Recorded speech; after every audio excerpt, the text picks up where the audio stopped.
শুভ সকাল বন্ধুরা, ব্রেকফাস্ট দিয়ে আজকের ভিডিওটা শুরু করলাম। তো আজকে ব্রেকফাস্টে ছিল ডিম টোস্ট, কলা। Hello everyone, welcome back to the channel. কেমন আছো সকলে? আশা করছি ভালো আছে সকলে। সুস্থতা কামনা করে আবার একটা নতুন ফ্রেশ ব্লগ শুরু করলাম। তো এখন বেজে গেছে 12:30, এখন থেকে ব্লগটা স্টার্ট করছি। আই হোপ কি আজকের ব্লগটা তোমাদের ভালো লাগবে। তো পুরো ব্লগটা কন্টিনিউ দেখতে পাচ্ছ। মামা ওদিকে বদমাইশি করছে প্রচন্ড পরিমাণে। সেই বোতলগুলো হয় না, তো ওইগুলো নিয়ে পেটাচ্ছে। আমি গেলে এখন বায়না জুড়ে দেবে, তো ওই জন্য যাচ্ছি না ওই ঘরে। গেলে ওরা এটা একটা না একটা বায়না। একটা দিন ধরে কি হচ্ছে বলো তো, খুব বায়নাকা করছে। এটা চাই, ওটা চাই, সেটা চাই, এটা দাও, ওটা দাও। মানে সবসময় আমি কাজে আসলেই ওর বায়না লেগেছে। মানে কি বলতে যাচ্ছে বলো তো, ওর কাছে সবসময় আমার বসে থাকতে হবে। কিন্তু আমার তো তা করলে চলবে না, আমার তো কাজ আছে বলো। তো সেগুলো কে করবে? এই এই হচ্ছে সমস্যা। কি হচ্ছে? কি হচ্ছে? বায়নাক্কা, শুধু বায়নাক্কা। তো এদিকে ভাত আর ডাল সিদ্ধটা বসিয়েছি, আর এদিকে সবজিগুলো সমস্ত কিছু কেটে নিয়েছি। এই আজকে লাউ ডাল করবো ভেবেছি, আর উচ্ছে ভাজা, বেগুন ভাজা। তো উচ্ছে ভাজাটা হয়ে গেছে, এখন বেগুনটাও ভাজতে বসিয়েছি। কি বলো তো, মাম্মাম প্রচণ্ড পরিমাণে জ্বালাতন করছে, আর ভাবলাম তাই শর্টকাটে এইটুকুই রান্না করি। আর ঘরে তেমন কোনো সবজি ছিল না, কেননা বাজার যাওয়া হয়নি। তো সেই সানডে মার্কেট থেকে যে সবজিগুলো আনা হয়েছিল, তো সেগুলোই ছিল। আর এর মধ্যে দোকানও যাওয়া হয়নি, তো সেই কারণে আর সবজি নেই। তো এদিকে দেখো ডালটাও সম্বর দেওয়া হয়ে গেছে, আর এখন হচ্ছে দুপুরে রান্নাবান্না সমস্ত কিছু কমপ্লিট। তো এখন বেজে গেছে 4:30, আর মামাম ঘুমাচ্ছে, আর তোমাদের দাদা ভাই গেছে হচ্ছে অফিসে। তো আমার তো আর বিকেলবেলা ঘুমালে হচ্ছে একদম রাত্রেবেলা ঘুম আসে না, তো এই জন্য ঘুমাইনি। একটু খানিকটা মোবাইল টোবাইল দেখছিলাম, আর বাদ বাকি যে কাজ ছিল করে নিলাম।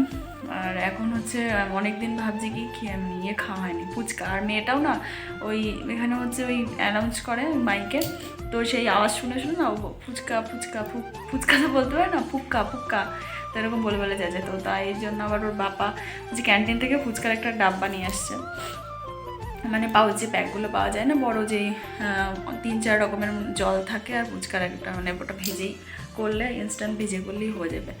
ওইটাই নিয়ে এসছে। তো আজকে ভাবছি কি করবো, ফুচকা দেখি। আর কি বলতো, এখানকার ফুচকা না খেতে ইচ্ছে করে না। আমাদের ওখানে যেরকম ফুচকার মধ্যে টক জল দেয়, এখানে ফুচকার মধ্যে ওই ঘুগনি দেয়। তো ঘুগনি দিয়ে ফুচকা কেমন বিচ্ছিরি লাগে। তো ওই জন্য একদিন খেয়েছি কেবল, তারপর থেকে আমার ফুচকা খাওয়ার নামই ভুলে গেছি। মানে এত জঘন্য, বমি চলে আসছিলো একটা খেয়ে খাওয়ার পর থেকে। আর তার মধ্যে টক জল তো না, পুদিনার জল না কি একটা দিয়েছিল, তো বিচ্ছিরি একদম। তো তাই জন্য ওর বাবাকে বলেছিলাম তুমি একটু ফুচকা নিয়ে আসো। আর মামাও ডেইলি ওরকম অ্যানাউন্স করলেই মাইকে ওই ফুক্কা ফুক্কা ভাবে কি, ওই আমাদের ওখানে যায় না তো, মানে গান বাজাতে বাজাতে তো ভাবে কি সেই মানে ফুচকা এসছে, তো ফুক্কা ফুক্কা করে চায়। তো আজকে ভাবছি ওকে একটু করে দেবো, ওরও অনেকদিন ধরে ওরকম বলছে, আর আমারও খেতে ইচ্ছে করছে। তো দেখো, এই ক্যান্টিন থেকে এই যে পানিপুরির এই প্যাকটা নিয়ে আসা হয়েছিল। তো এর মধ্যে সমস্ত কিছু আছে, জাস্ট আলুটা বাড়িতে মাখতে হবে। এর মধ্যে ওই যে খেজুর ইমলির একটা চাটনি ছিল, ইমলির জল, আর পুদিনার জল, আর হচ্ছে রসুন এর জল, এরকম কিছু। তো এইগুলোই ছিল। আর এখন শুধু চলে এসেছি রান্নাঘরে, ফুচকা করব। তো তার জন্য আলু সেদ্ধটা বসিয়েছিলাম। তো দুটো সিটি মেরে দেখি কি আলুটা সেদ্ধ হয়নি, তো আবার হচ্ছে এর মধ্যে সিটি দেবো। তো তা ভাবলাম কি বুট আর ওই ছোলা তো আলুর মধ্যে মাখবো, তো সেটাও দিয়ে দিই। দিয়ে 3টে সিটি দিয়ে দেখলাম এগুলো সেদ্ধ হয়নি। তো তারপর আলুটা নামিয়ে আবার হচ্ছে একটু খাবার সোডা দিয়ে ওগুলো সেদ্ধ করতে দিয়েছি। আর এদিকে ঘরে কিছু বাদাম ছিল, একটু নরম নরম হয়েছিল, তো সেগুলো একটু ভেজে নিলাম। আর ফুচকার জন্য ওই ভাজার মশলা যেটা হয়, ধনে জিরে আর একটু শুকনো লঙ্কা, তো সেগুলো ভেজে এখন একটু গুঁড়ো করে নেব। আর এদিকে ফুচকাটাও ভাজতে বসিয়েছি। আর এই ফুচকাগুলো না সেরকম একটা নরম না, কেমন একটা শক্ত শক্ত। আসলে এগুলো মনে হয় ওই সাবুর এরকম কিছু হবে, সাবুর যে পাঁপড়গুলো হয় ওরকম টাইপের লাগলো। আর এদিকে হচ্ছে আলুটাও মেখে নিচ্ছি। ওদিকে ফুচকা ভাজা কমপ্লিট আমার। তো আলুর মধ্যে বাদাম, রসুন, তারপর একটু ভাজা মশলা, লবণ, বিট নুন দিয়েছিলাম, আর হচ্ছে পেঁয়াজ, সমস্ত কিছু দিয়ে মেখে নিচ্ছি। তো দেখলাম একটু ড্রাই হয়েছে, তো তারপর একটু টক জল দিয়েছিলাম। তো একটু গন্ধরাজ লেবু দিলে ভালো হতো, কিন্তু আমার কাছে যেহেতু ছিল না আর বাজারেও পাওয়া যায়নি, তো সেই কারণে আর দেওয়া হয়নি। তো তারপর নর্মাল ওই চাটনি, তারপর তেঁতুলের জলটা দিয়ে রেডি করেছি। আজকে আর বাজার থেকে কোনো তেঁতুল নিয়ে এসে কিনে জল বানাইনি, তবে এই জলগুলো না অতটা টেস্টি না। তো এদিকে আমার ফুচকা পুরো রেডি, তখন খেতে বসবো। আর কি বলতো, টক জলটা সেরকম একটা টক ছিল না, একটু মিষ্টি মিষ্টি ছিল। তো জানো না, কটা খাওয়ার পর এই গা গোলাচ্ছিল।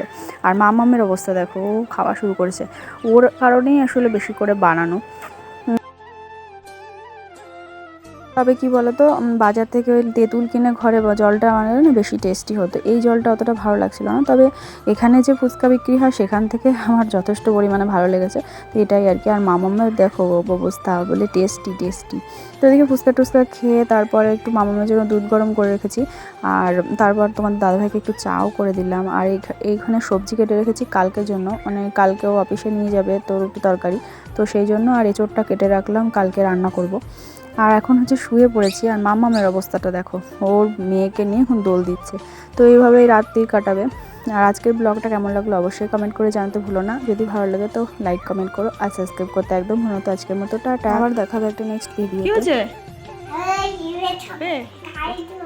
ও, এটা কে তোমার? ও তো তোমার ভোলু, তোমার মেয়ে।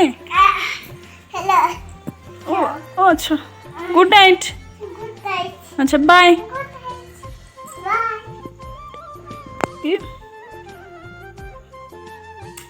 ও বাবা পাগলি।